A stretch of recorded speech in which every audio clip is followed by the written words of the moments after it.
विद्यार्थियों, कैसे हो आप सब। आशा करता हूँ सभी अच्छे होंगे। इस वीडियो में हम लोग देखेंगे अष्टम वर्ग सीबीएसई चैप्टर का नाम है बस की यात्रा। हिंदी पाठ्य पुस्तक से इस चैप्टर का पहला प्रश्न है, मैंने उस कंपनी के हिस्सेदार की तरह पहली बार श्रद्धा भाव से देखा। लेखक के मन में हिस्सेदार साहब के लिए श्रद्धा क्यों जग गई। उत्तर, लेखक के मन में हिस्सेदार साहब के लिए श्रद्धा इसलिए जग गई क्योंकि हिस्सेदार साहब अपनी बस की अत्यंत जर्जर अवस्था तथा टायरों की बुरी हालत से पूरी तरह परिचित होने पर भी अपनी जान हथेली पर रखकर उस बस के मुंह में उसमें यात्रा कर रहे थे। उनके इस बलिदान और त्याग की ऐसी भावना दुर्लभ थी। दूसरा प्रश्न, लोगों ने सलाह दी कि समझदार आदमी इस शाम वाली बस में सफ़र नहीं करते। लोगों ने यह सलाह क्यों दी। उत्तर, लोगों ने यह सलाह इसलिए दी क्योंकि लोग जानते थे कि बस की हालत अत्यंत खराब है। रास्ते में बस कभी भी धोखा दे सकती थी, जिससे रात के समय कुछ अनहोनी भी हो सकती थी। अगला प्रश्न है, ऐसा जैसे सारी बस ही इंजन है और हम इंजन के भीतर बैठे हैं। लेखक को ऐसा क्यों लगा।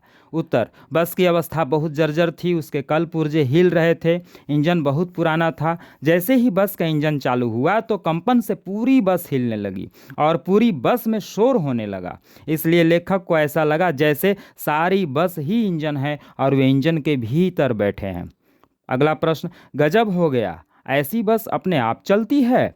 लेखक को यह सुनकर हैरानी क्यों हुई। उत्तर, बस की दयनीय स्थिति देखने से लग नहीं रहा था कि बस चलती भी होगी, लेकिन बस के हिस्सेदार साहब ने बताया कि यह बस चलेगी ही नहीं बल्कि अपने आप चलेगी। यह सुनकर लेखक को हैरानी हुई।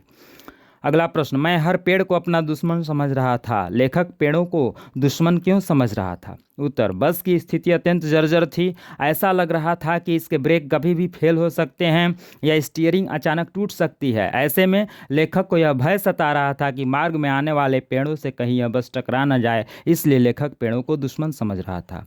पाठ से आगे का महत्वपूर्ण प्रश्न है, सविनय अवज्ञा आंदोलन किसके नेतृत्व में, किस उद्देश्य से तथा कब हुआ था। इतिहास की पुस्तकों के आधार पर लिखिए। उत्तर, सविनय अवज्ञा आंदोलन महात्मा गांधी के नेतृत्व में 12 मार्च सन 1930 को हुआ था। इस दिन उन्होंने दांडी मार्च किया था। यह आंदोलन अंग्रेजी सरकार द्वारा समुद्री नमक पर लगाए गए प्रतिबंधों तथा टैक्स अर्थात कर को हटाने के उद्देश्य से हुआ था। अंतिम प्रश्न महत्वपूर्ण है, सविनय अवज्ञा का उपयोग व्यंग्यकार ने किस रूप में किया है, लिखिए। उत्तर, सविनय अवज्ञा का अर्थ होता है विनम्रतापूर्वक आदेश न मानना। बस की स्थिति भी ऐसी ही थी क्योंकि वह पूरी तरह जर्जर थी। सविनय अवज्ञा का उपयोग लेखक ने प्रतीकात्मक माध्यम से यह बताने के लिए किया है कि खटारा बस विनयपूर्वक अपने मालिक और यात्रियों से स्वयं को स्वतंत्र कराने की विनती कर रही थी। इस प्रकार से सभी प्रश्न पूरे हुए। अपनी कॉपी में नोट कर लीजिएगा। Thank you.